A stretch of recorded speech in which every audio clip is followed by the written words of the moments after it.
Kriyarupam, a channel for good activities. Today I am going to recite Shiva Panchakshara Stotram.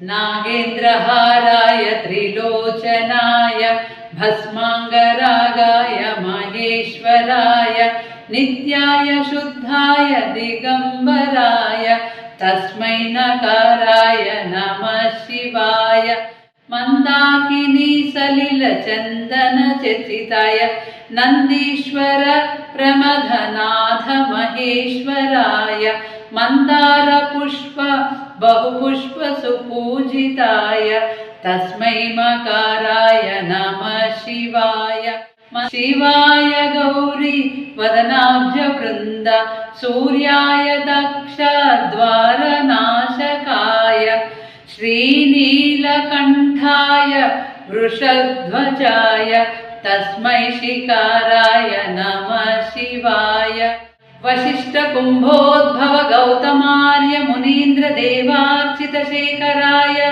Chandrarka Vaishvannara Lochanaya Tasmai Vakaraya Namah Shivaya Yajnasvarupaya Jatadharaya Pinakahastaya Sanatanaya Divyaya Devaya Digambaraya Tasmai Yakaraya Namah Shivaya Panchaksharam Midam Punyam Yat Pate Shiva Sannidhau Shivalokamavapnoti Shivena Sahamodate.